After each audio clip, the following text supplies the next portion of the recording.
a beloved woman. This is her story, her courage, her incredible, unstoppable nature that is just so profoundly inspiring. Everybody, let's give it up. Huge round of applause for Becky Rich. Yeah. Becky.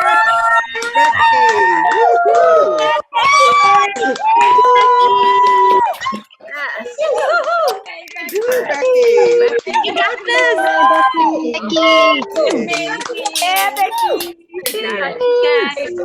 Becky girl. So let's make sure everybody's muted before you start, Becky. Make sure you're 30 years ago, I was standing at the kitchen counter in the home I grew up in, having the most difficult conversation. I was 18 and pregnant, and my mom wanted to know, what did I want to do? I knew I loved my baby already. And so with a mustard seed of faith, hope that things would work out, even though I had no idea how, and love for another, I told my mom I wanted to keep my baby, and it was decided. I had her support. Soon after, she gave me this card. It reads, "Coming by with a cheery hi, because you're very special, that's why. Becky, I love you very much and will be here for you. Love, Mom." In June of 1992, at the age of 19, Jessica Marie was born and I became a mother. One day at a time turned into 8 years, and by the year 2000, my then boyfriend had become my husband, and we had just bought our first home. The road had not been easy, but we were so excited. It was a Pepto-Bismol pink house on a tree-lined street, and when we moved in, something strange happened. The neighbors came out to greet us, and I just remember thinking to myself, what are they doing outside? Their warm welcome actually surprised me. Well, Thelma and Mark continued to be very kind to us and eventually made it known that they were Christian. And although I grew up believing in God, I was not interested in having a personal relationship with Jesus. If I could have put a sign on my door, it would have been, "Stay back with that Jesus talk." Well, a couple more years passed, and in January of 2002, we welcomed a baby girl into our loving but crazy family. Jillian Rose was finally here. Late afternoon on the day that we brought her home, I heard a knock at the door. And I thought, I didn't know who that could be because I wasn't expecting anyone. When we opened the door, it was Thelma, our next door neighbor, and her mom. They had brought us over a tuna noodle casserole, and it was still warm from the oven. I remember looking at it, and the cheese was perfectly browned. I took a bite into it, and it was delicious. And I don't remember ever having tuna noodle casserole before. Their thoughtfulness warmed my heart. I'd never experienced this kind of neighborly kindness. A couple more years passed, and I still wasn't very open to what they had to share, although my heart was heavy. Different challenges had made my heart really heavy, and I didn't have a change of heart until I went to see The Passion of the Christ. I remember sitting in our local Chabot theater and watching the depiction of what Jesus endured, and I sat there and wept. And I left that day thinking to myself, I didn't realize. Someone had told me that if I was the only person alive, that Jesus would have went to the cross for me. And in a moment, I took it personally. I went back and talked to Thelma about it, And soon after, she invited me to a beginner Christian class at her church. And this time I said yes. It was in this class that I opened my heart to Jesus and began my personal relationship with him. But there was one thing in this class that really bothered me, and it was the church's view of homosexuality. At the time, I disagreed, but just ended up dismissing it. We found our way to a church through a soccer friend and eventually became part of that church family.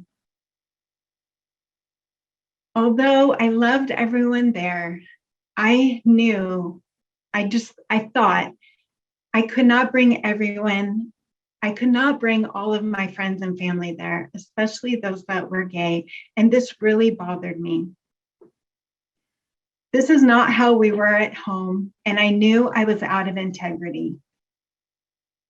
There's never a really good time to change, and never a good time to make a big change. And I'd like to say that we left that church when I felt that. But in 2017, there was a change in church leadership, and we took that opportunity to leave that church and go to a church that was more aligned with our values. At our new church, all are welcome and all belong.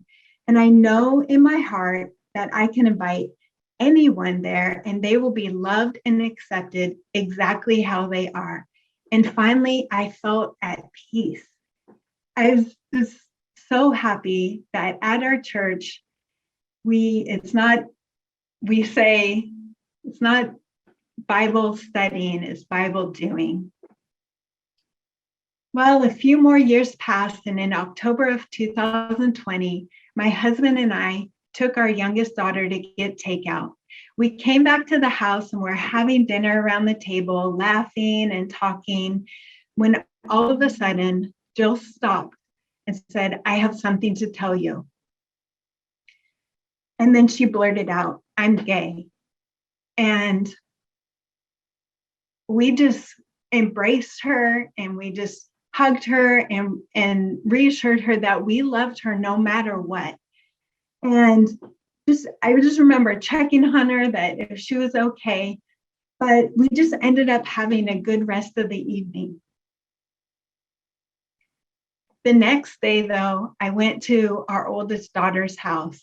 And by this time, she is married to a wonderful guy and is pregnant with their first child, our first grandchild. But I walked into the house crying and then sobbing, and it gets really ugly if you know me, very loud. And I was very upset because I wasn't upset about Jill coming out. I was upset because of the thought of anyone from our old church saying or doing anything that would be hurtful to Jill. Because the fact is, some Christian families and church families reject their loved ones because of their homosexuality.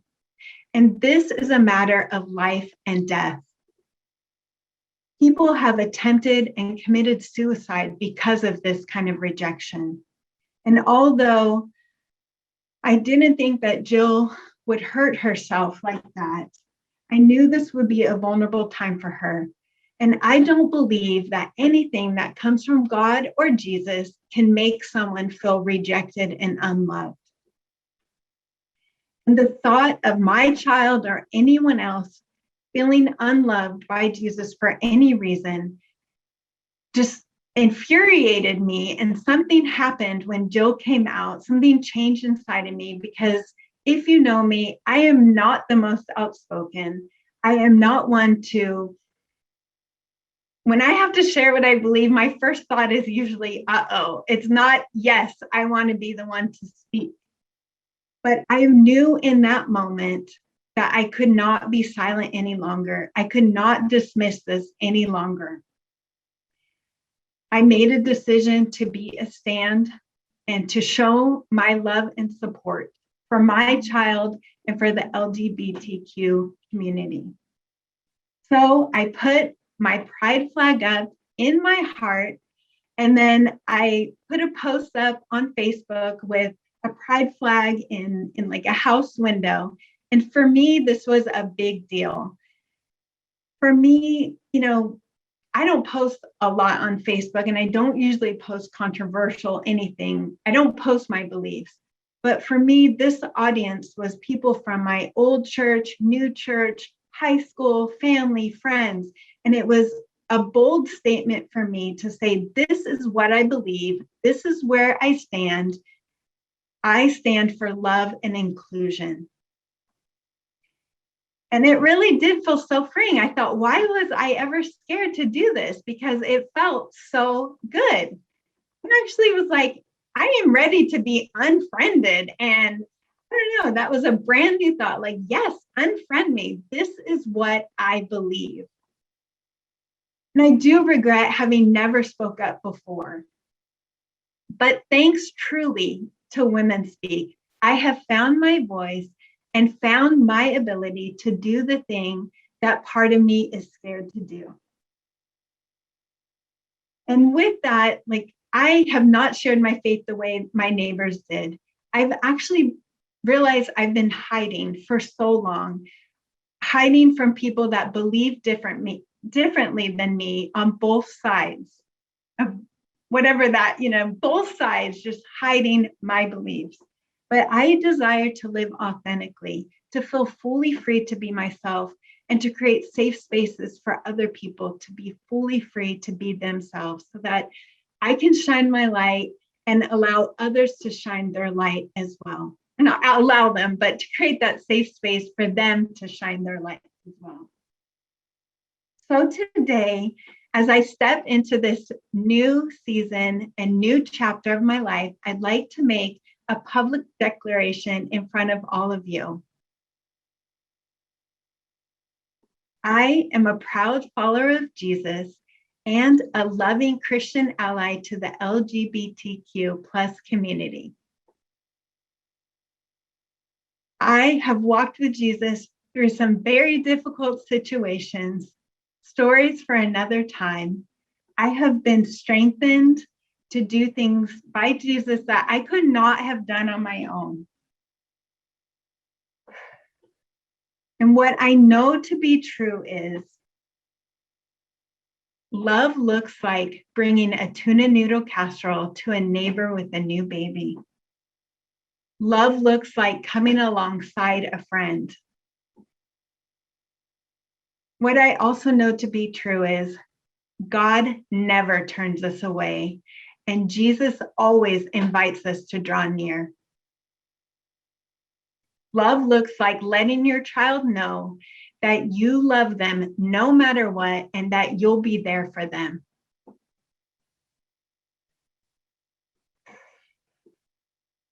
So what about you? What has bothered you that you haven't spoken up about? I believe each of us will have many, many opportunities to make positive contributions. And many times those contributions are going to be outside of our comfort zone. No, thank you. No, thank you. Most people believe being uncomfortable is a bad thing and avoid it as much as possible. But the truth is, there's a good kind of uncomfortable, the positive uncomfortable. And this is the kind of uncomfortable we feel when we're doing something that is scary but good for us. And I have to tell you that allowing myself to be more and more positively uncomfortable has made it possible for me to speak up, to make that post, and to do the things that I feel called to do. Remember that love takes positive risks. Love is willing to speak up. So the question I leave you with today is, what is your heart calling you to speak up about? Thank you.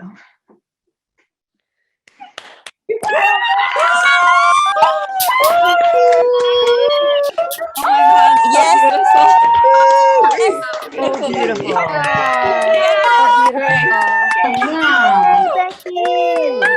Beautiful. Beautiful. Beautiful. I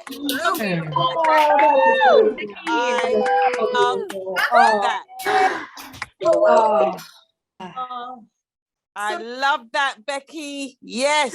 Cheers. Thank you. So Thank extraordinary. you. Who wants to celebrate? Come forward.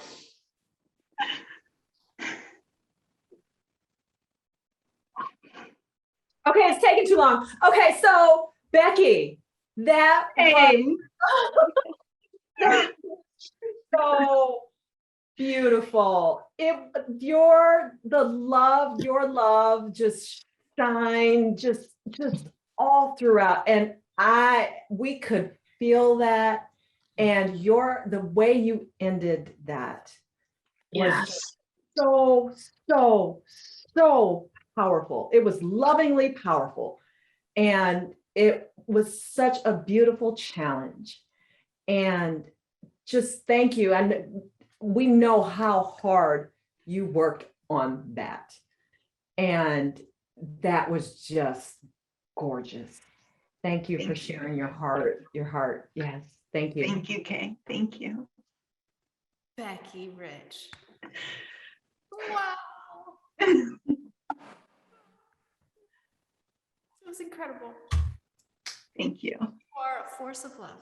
It was so deeply touching. Thank you. Yeah, no, I'm not alone. There were many, many tears in this room. It just speak right to the heart. And you stood with such vulnerability and clear, it just in the value of every single word you have to say. Mm. And it opened this room, all of us. It is a message of our times. And you do it with so much beauty and realness and grace. Thank you. Thank you. Thank you. Thank you so much. Thank you. Thank you. Let's give her a huge round of applause.